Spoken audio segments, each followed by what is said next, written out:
ഇന്നത്തേത് ഈ ഒരു നല്ല മഴയത്ത് നമുക്ക് ചൂട് ചായയുടെ കൂടെ കഴിക്കാൻ വേണ്ടിയിട്ട് പറ്റിയ ഒരു കിടിലൻ സ്നാക്സിൻ്റെ റെസിപ്പി ആയിട്ടാണ് വന്നിട്ടുള്ളത്. നല്ല ടേസ്റ്റിയാണ് ഇത് കഴിക്കാൻ വേണ്ടിയിട്ട്. അപ്പോൾ ഇതുണ്ടാക്കുന്നത് എങ്ങനെയെന്ന് കണ്ടുനോക്കാം. കണ്ടുകൊണ്ടിരിക്കുമ്പോൾ ഇഷ്ടമാണെങ്കിൽ നിങ്ങളുടെ എല്ലാ സപ്പോർട്ടും ഉണ്ടാവുക. ഇതിന് വേണ്ടിയിട്ട് ഞാൻ ഒരു 2 ഉരുളക്കിഴങ്ങും 2 വലിയ ചിക്കൻ്റെ പീസും എടുത്തിട്ട് അതൊന്ന് ഉപ്പിട്ടിട്ട് ഒന്ന് വേവിച്ച് വെച്ചിട്ടുണ്ട്. ഇനിയിപ്പോൾ ഞാനിവിടെ കുറച്ച് കാബേജും സവോളയും തക്കാളിയും എടുത്തിട്ടുണ്ട്. ഇതിൻ്റെ ക്വാണ്ടിറ്റിയൊക്കെ നിങ്ങൾക്ക് എത്ര വേണം അതിനനുസരിച്ച് എടുക്കുക. ഞാനിവിടെ കുറച്ച് അധികം എടുത്തിട്ടുള്ളത് കാബേജാണ്. നന്നായിട്ട് ചൂടായിട്ടുള്ള പാനിലേക്ക് ഞാൻ 2 ടേബിൾ സ്പൂൺ വെളിച്ചെണ്ണ ഒഴിച്ചു കൊടുത്തിട്ട് അതിലേക്ക് ഈ ഒരു വെജിറ്റബിൾസ് മൊത്തത്തിലായിട്ട് ഇട്ടുകൊടുക്കുന്നുണ്ട്. ഇതിലോട്ട് ആവശ്യത്തിലുള്ള ഉപ്പ് കൂടി ചേർത്ത് കൊടുക്കുക. നന്നായിട്ട് ഒന്ന് മിക്സാക്കി കൊടുക്കുക. എന്നിട്ട് മീഡിയം ടു ഹൈ ഫ്ലെയിമിൽ ഇട്ടിട്ട് നമുക്ക് വേഗത്തിൽ ഇതൊന്ന് റെഡിയാക്കി എടുക്കാം. വെജിറ്റബിൾസൊക്കെ നമുക്ക് വേഗത്തിൽ റെഡിയായിട്ട് കിട്ടണമെന്നുണ്ടെങ്കിൽ തീരും കട്ടില്ലാത്ത രീതിയിൽ വേണം നമ്മളൊന്ന് അരിഞ്ഞെടുക്കാൻ വേണ്ടിയിട്ട്. മൂടി വെക്കുക. അപ്പോൾ നമുക്കിത് വേഗത്തിൽ റെഡിയായിട്ട് കിട്ടും. ഇടയ്ക്കൊന്ന് നമ്മൾ ഇതുപോലെ ഇളക്കി കൊടുക്കാൻ വേണ്ടിയിട്ട് മറക്കണ്ട.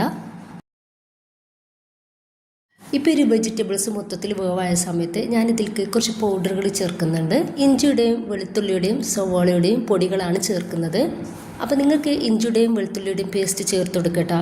1 ടീസ്പൂൺ മഞ്ഞൾപ്പൊടി, 1 ടീസ്പൂൺ മുളക് പൊടി, 1 ടീസ്പൂൺ കാശ്മീരി മുളക് പൊടി, 1 ടീസ്പൂൺ മല്ലിപ്പൊടി, കുറച്ച് ഗരം മസാല പൗഡർ കൂടി ചേർത്ത് കൊടുത്തിട്ടുണ്ട്. നന്നായിട്ടൊന്ന് മിക്സ് ആക്കി കൊടുക്കുക. അപ്പോൾ നമ്മൾ ഈ ഒരു പൊടികൾ ചേർത്ത് കൊടുക്കുമ്പോൾ ഒരു പ്രത്യേക ടേസ്റ്റ് ആയിരിക്കും നമ്മുടെ സ്നാക്സിന്. 1-2 മിനിറ്റിൻ്റെ ശേഷം നമ്മൾ റെഡിയാക്കി വെച്ചിട്ടുള്ള ആ ഒരു ഉരുളക്കിഴങ്ങ് പുഴുങ്ങിയതും അതുപോലെ ചിക്കന് വേവിച്ചതൊന്ന് പിച്ചിട്ടും നമ്മളിതിലേക്ക് ഇട്ട് കൊടുക്കുക.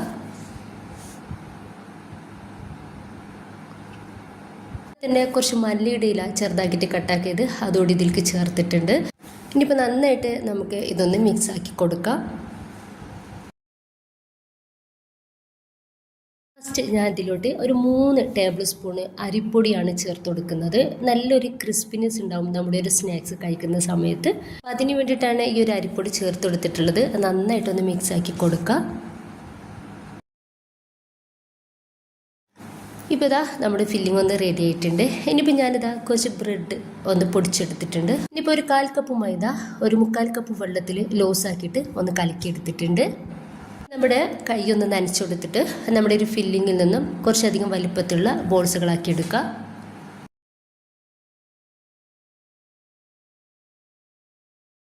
ഇതിനുശേഷം നമ്മൾ കയ്യിൽ വെച്ചിട്ട് ഇതുപോലെ ജസ്റ്റ് ഒന്ന് പ്രസ്സാക്കി കൊടുക്കുക. അത്യാവശ്യം കട്ടിയുള്ള ഈ ഒരു രീതിയിൽ വേണം നമുക്കിത് റെഡിയാക്കി എടുക്കാൻ വേണ്ടിയിട്ട്. അപ്പോൾ നമ്മൾ ഈ ഒരു മൈദയിലൊന്ന് ഡിപ്പ് ചെയ്യുക. ശേഷം നമ്മൾ ബ്രെഡ് പൊടിയിൽ കൂടി ഒന്ന് ഡിപ്പ് ചെയ്തെടുക്കുക. ഇതൊരു സ്പെഷ്യൽ സ്നാക്സ് ആണ് കേട്ടോ. നമ്മുടെ ഡോണട്ട് ഉണ്ടല്ലോ, ഡോണട്ടിൻ്റെ ആ ഒരു രീതിയിലാണ് നമ്മളിത് റെഡിയാക്കി എടുക്കുന്നത്. മൈദയുടെ വെള്ളത്തിലോ അതല്ലെങ്കിൽ സാധാ വെള്ളത്തിലോ കൈ ഒന്നാക്കി കൊടുക്കുക. എന്നിട്ട് സെൻട്രലായിട്ട് ഇതുപോലെ ഹോൾസ് ഇട്ട് കൊടുക്കുക. ഇതേ ഉള്ളൂ കേട്ടോ. ഇനി ബാക്കി കൂടി നമുക്കിതുപോലെ ചെയ്തെടുക്കാം. മുഴുവനായിട്ട് റെഡിയാക്കി എടുത്തിട്ടുണ്ട്. ഇനിയിപ്പോൾ നമുക്കിതൊന്ന് ഫ്രൈ ആക്കി എടുക്കാം. നന്നായിട്ട് ചൂടായിട്ടുള്ള പാനിലേക്ക് ഞാൻ വെളിച്ചെണ്ണ ഒഴിച്ച് കൊടുക്കുന്നുണ്ട്. വെളിച്ചെണ്ണയിലാണ് ഞാനിതൊന്ന് ഫ്രൈ ആക്കി എടുക്കുന്നത്. ഇനിയിപ്പോൾ ഇതാ നമുക്ക് നമ്മുടെ ഒരു സ്നാക്സ് ഓരോന്നായിട്ട് ഇട്ട് കൊടുത്തിട്ട് റെഡിയാക്കി എടുക്കാം.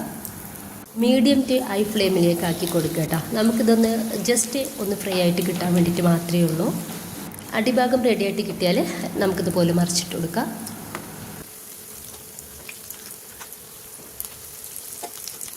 അപ്പോൾ ഇതൊന്ന് റെഡി ആയിട്ടുണ്ട്. ഈ ഒരു സമയത്ത് നമുക്കിത് എണ്ണയിൽ നിന്നും ഒന്ന് കോരി മാറ്റാം. അപ്പോൾ ഞാൻ എല്ലാ സ്നാക്സും ഇതുപോലെ ഒന്ന് റെഡിയാക്കി എടുത്തിട്ടുണ്ട്.